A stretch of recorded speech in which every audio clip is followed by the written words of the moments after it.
1800 जी, 18.5 जी, 1900 जी, हाँ जी 1900 जी, 1950 जी, 2000 जी, 2000 जी, 2000 जी, 50 जी, हाँ जी 50 जी, हाँ जी 2050 जी, लिखो जी, निखिल दादा लिखो 2000 पे निखिल दादा।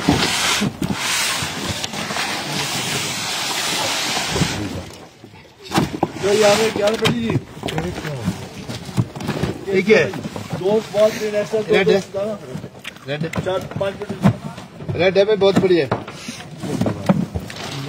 चलिए दादा।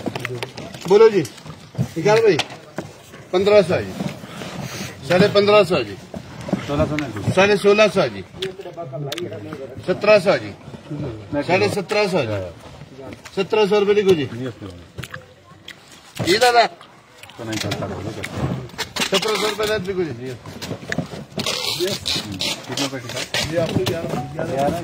नमस्कार, न्यूज़ 24 हिमाचल देख रहे हैं आप। आपके साथ मैं हूं रोहित ठाकुर।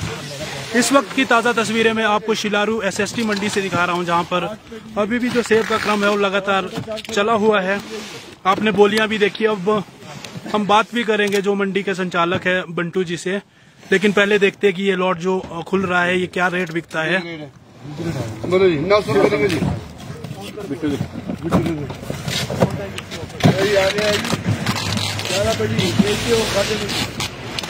ठीक रेट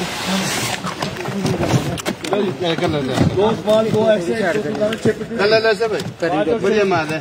किन्नौर जरला। बोलो जी 1200, 1300, 1400 जी, 1500 जी, 1550 जी, 1600 जी, 1600 जी, 1650, 1600 रुपए लिखो निकल जाता। जो अभी लॉट आपके सामने खुला था वो 1600 रुपये बिका है।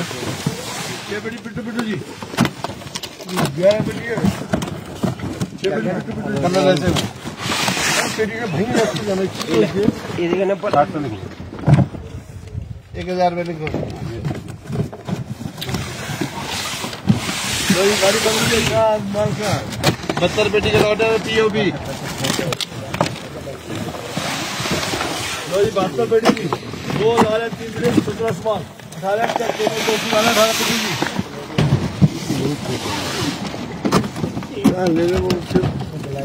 बोलो बाबू जी 1200, 1300, 1400 जी, हाँ जी 1400 जी, 1450 जी, 1500 जी, 1500, 1550, 1600 जी, 1600 जी, 1650 जी, 1700 जी, 1750 जी, 1800 जी, 1850 जी, 1850 जी, 1850 जी, 1900 जी, 1900 जी, 1900 जी, थोड़ा तो कहीं ना कहीं जो ये सेब अभी यहाँ पे खुले थे वो 1900 का उनको दाम मिला है।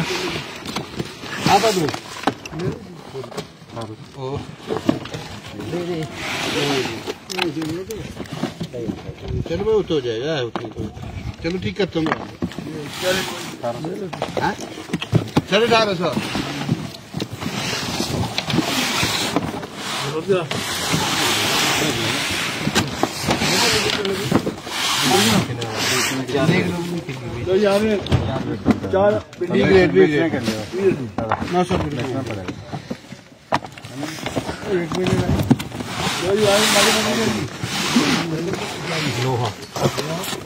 बेचने के लिए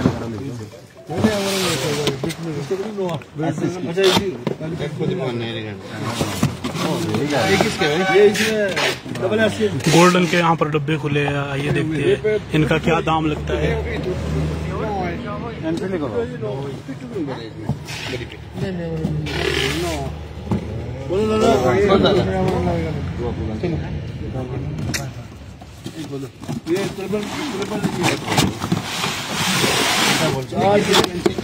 चार मीडियम 10 माल 16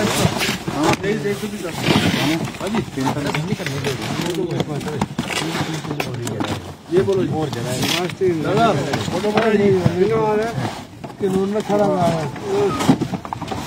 बोलो जी बाकी क्या कलर है सर बाबू? उम्दा क्वालिटी का जो गोल्डन है वो आपके सामने इस वक्त हम आपको दिखा रहे हैं। 4 मीडियम 10 स्मॉल। अगर बात की जाए तो ये शायद किन्नौर का गोल्डन है सर, ये नहीं शिमला शिमला का गोल्डन है। हाँ जी बोलो जी, बोलो दादा। रिकू बाबू। हाँ जी रिकू 450 रुपये। आइए अब बात करते हैं जो मंडी के संचालक है बंटू जी, इनसे बात करते हैं। तो सर सबसे पहले तो स्वागत है आपका। धन्यवाद जी। तो सर 2024 का सीजन अब खत्म होने की कगार पर है, तो क्या कहेंगे सर, कैसा रहा आपका इस बार का जो? सबसे पहले तो मैं सभी बागवान भाइयों को दिवाली की शुभकामनाएं, और उसके बाद मैं कह रहा हूँ इस बार जो है उतार चढ़ाव इस सीजन में बहुत रहा है, क्योंकि पहले नया जो लोगों के लिए यूनिवर्सल नई चीज थी, तो इसमें जो थोड़ा पहले स्टार्टिंग में लो हाइट वाले कंफ्यूज हुए टरे परे, कुछ ऐसे रहा, बीच में मंदा भी बहुत आया। और मैंने पहले भी आपको कहा था कि एक बारी जो है मंडी और तेज होगी। इस बारी जो है मंडी जो है 21-2200 तक शिमला पहुंच गया और 23-24-2500 और बिक रहा है। तो सर मेरा आपसे यही सवाल है, क्योंकि ये इस बार का नहीं हर बार का है, कहीं ना कहीं अगस्त के टाइम में, मिड अगस्त में जो ये मंडी में जो मतलब रिसेशन कहे, जो कमी आती है, जो दामों में कमी आती है, इसको हम कैसे मेंटेन कर सकते हैं? क्योंकि इसको मेंटेन करने का तो भाव है, बाजार है, इसको मेंटेन हो ही नहीं सकता। ये मेंटेन करने के लिए यही है कि अगर सरकार जगह जगह स्टोरेज करे, स्टोर बनाए, तभी जाके मेंटेन होता है। मंदा है तो आदमी कम से कम स्टोर में तो जाए, ताकि मार्केट में ज्यादा सेव न जाए, फ्लक्चुएशन है, क्योंकि उस टाइम जो है कश्मीर का भी स्टार्ट हो जाता शुरू आना, इसलिए जो है मंडी में फ्लक्चुएशन। क्योंकि सर मेरा भी यही मानना है, कहीं ना कहीं जो भंडारण की प्रक्रिया है वो हमारे देश में, हमारे प्रदेश में बहुत कम है, वो होना चाहिए। बिल्कुल, जहाँ जहाँ मंडियाँ, सरकारी मंडियाँ खुली है, वहाँ लगभग हर जगह जो है भंडारण की सुविधा होनी चाहिए, तब जाके जो है मंडी जो है स्टेबल रहेगी। क्योंकि हर साल देखा जाता है एक फेज आता ही आता है जी, 20-25 दिन का एक फेज ऐसा आता है कि जिसमें जो बहुत मंदा रहता है, और उसी टाइम पे जो एप्पल है वो बहुत ज्यादा मात्रा में मंडियों में आ जाता है, और बिल्कुल मिडल बेल्ट में सबसे ज्यादा सेव होता है, और सबसे ज्यादा रश भी वही 20-25 अगस्त तो 10-15 सितंबर तक चलता है। तो इस साल जो है अब इस टाइम देखो एकदम सेव क्लोज हो गया है, भी कंप्लीट होगी, और बाजार जो है बहुत तेज हो चुकी है। देखने कश्मीर का भी जो है सेब लगभग ऑलमोस्ट जो लोअर कश्मीर है वो खराब हो चुका है, वहाँ जो है कलर आना बिल्कुल ही कलर नहीं है सेबों में, और वो भी जो खराब हो चुका है।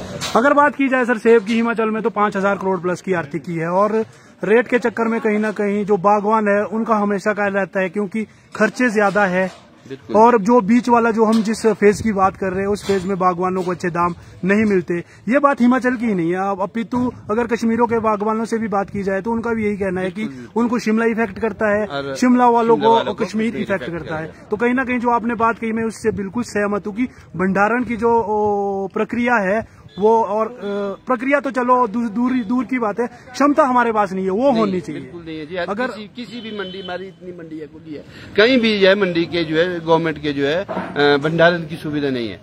हर जगह जो है कम से कम 8-9 लाख पेटी का जो स्टोरेज जो है होनी चाहिए, ताकि उस टाइम अगर मंदे के टाइम स्टोरेज होता, इस टाइम तेजी थी, सब निकाल सकते थे। तो यही कहीं ना कहीं रीजन रहता है, जो स्टोर वाले खिलाड़ी है वो अपनी मोनोपोली चलाते हैं, और अपने जो उनके मन में रेट आते हैं उसी पे वो एप्पल खरीदते हैं। तो सर एक बात और मैं कहना चाहूंगा, इस साल अपर ढली से ऊपर वाली जितनी मंडियां थी, उन्होंने जो हमारा ट्रांसपोर्टेशन का काम है, कहीं ना कहीं इस बार ट्रांसपोर्टेशन भी बहुत इफेक्ट हुआ, क्योंकि बाया आपको पता है नेरी पुल और गेरी पुल होके गाड़ियां भेजनी पड़ी, और दिन और टूटे। एक दिन मंडियों का लेट हुआ है, और दूसरी बड़ी बात है भाड़े में भी जो है कम से कम 5 से 10 रुपए का इजाफा हुआ है। जो पिछले साल के भाड़े थे वो कम होने चाहिए थे, उल्टा वही भाड़े चले, वो 22-24 किलो का वही भाड़ा था, 32 किलो के वही भाड़े थे। भाड़े में गिरावट आई नहीं, क्योंकि एक दिन जो है वाय जो है नीचे 6 लाख होके जाना पड़ता है, उसमें जो है एक दिन पूरा टूटता है, और व्यापारी का भी टूटता है। हर चीज में इस चीज का इफेक्ट पड़ा। क्या कहना चाहेंगे आप इस पर? सरकार से हो सकता है कि क्या पता गवर्नमेंट अगली साल भी यही पॉलिसी अपनाएगी। हम गवर्नमेंट से मिलेंगे, इस बारे में बात करेंगे कि ये जो है ढलियों के एक टाइम दे दो, पर्टिकुलर टाइम दे दो, चाहे एक नो एंट्री रख लो, 8-9 बजे के बाद जो है गाड़ियां छोड़ दो, 9 बजे बाद 10 बजे बाद जो भी पॉसिबल होता है, क्योंकि 10 बजे के बाद जो है ट्रैफिक जो है बहुत कम होता है। ढली बाईपास शिमला कोई इफेक्ट नहीं करेगा। 10 to 6 बजे तक सुबह रख लो। चलो सर एक क्वेश्चन और मैं पूछता हूँ आपसे, हालांकि ये अभी इस थोड़ा सा राजनीति वाला क्वेश्चन है, लेकिन फिर भी आपसे ले लेता हूँ क्योंकि आप कारोबारी है। शिलारू मंडी है सर, बिल्कुल जी, बिल्कुल बन के तैयार है, सब कुछ ओके है, बस एक चीज की कमी से ये मंडी फंसी हुई है। और ये लग रहा है कि जो ये जहाँ पर ये गरारी बोलते हैं हमारे जो एक देसी लैंग्वेज है, उसकी वजह से जो ये काम अटका पड़ा हुआ है। इस पे आप क्या कहना चाहेंगे? आप तो भली बात ही परिचित होगी। इसमें जो है थोड़ी मेरे ख्याल से ऑलमोस्ट तो हो ही जाएगा, क्योंकि सरकार है निकाल ही देगी इसका सोल्यूशन भी। आप पानी की समस्या के बारे में बात कर रहे हैं। पानी की समस्या, बाकी तो सर आपको बाकी तो ऑलमोस्ट सब चीजें ये थोड़ी पानी की समस्या है। पानी की समस्या के लिए बोर के लिए चेयरमैन साहब आए तो उन्होंने बोर के लिए बोला था थोड़ा इधर लोकल जो है समन्वय नहीं हो पा रहा है, अब आपसी कोऑर्डिनेशन नहीं हो पा रहा के साथ नहीं हो पा रहा है, तो शायद ये सॉर्ट आउट हो जाएगा। सरकार करेगी, बातचीत करेगी और मंडी भी अगली साल से सुचारू रूप से स्टोन फ्रूट से ही शुरू हो जाएगी। क्योंकि सर इस साल भी कयास लगाए जा रहे थे, हालांकि यहाँ तक कि एमएलए साहब ने खुद कहा था, जो अपने देवानंद जी है, उन्होंने भी कहा था कि वो इसी साल फंक्शनल कर देंगे इस मंडी को, लेकिन इस साल नहीं हो पाया है। तो उम्मीद तो ये है कि बस वो ड्यू टू पानी की वजह से ही हो, कर देंगे इफेक्ट इसको। तो पानी जो है मेरे ख्याल से पंचायत और लोकल बॉडीज के बीच मीटिंग करके हो जाएगा सॉर्ट आउट, क्योंकि अब मंडी बन के तैयार है, बस पानी की वजह से जो रुकी हुई है हो जाएगा। अगले साल जो है स्टोन फ्रूट से जो है यहाँ मंडी, और मंडी थोड़ी कम्पैक्ट है, वो तो चलो सर, जब आप लोग वहाँ पे बैठोगे, जब काम होगा, उसके साथ साथ जब प्रॉब्लम्स का पता चलेगा, उसके बाद ही उसका सोल्यूशन, हाँ वो तो है ही है सर पहले। तो बाकी सर पैकिंग को लेकर कोई शिकायत आई हो इस वर्ष आपके लदानियों के द्वारा? क्योंकि आपका पूरे भारत में कारोबार है। अगर बात की जाए इस वक्त अपर शिमला की, तो लगभग 2-3 मंडियां ही खुली है। एक एगमा, एक आप हो गए SST शिलारू, एक JCO लाफू घाटी, बाकी जितने भी और हमारे भाई बंधु बैठते थे उन्होंने तो अपना काम बहुत पहले क्लोज कर दिया। तो आपके पास भी ऑल ओवर इंडिया के लदानी है आपके पास, तो उनके द्वारा कोई शिकायत पैकिंग में नहीं है? पैकिंग की ऑलमोस्ट इस बारी ठीक ही रहा है, कोई ज्यादा शिकायत ऐसा कुछ नहीं है। थोड़ा इसमें था वजन, पहले स्टार्टिंग में था वजन में, अब लोगों को एक्चुअल हो गए, आगे भी जिन्होंने लेना है। एक भाड़ी भाषा में बोलते कि पास हो चुका है यूनिवर्सल। तो बहुत बहुत धन्यवाद बंटू भाई हमारे से बात करने के लिए। बहुत बहुत बधाई, और दिवाली की आपको भी शुभकामनाएं, और साथ ही साथ नए साल की भी आपको शुभकामनाएं। आपको भी सर, आपको भी थैंक यू।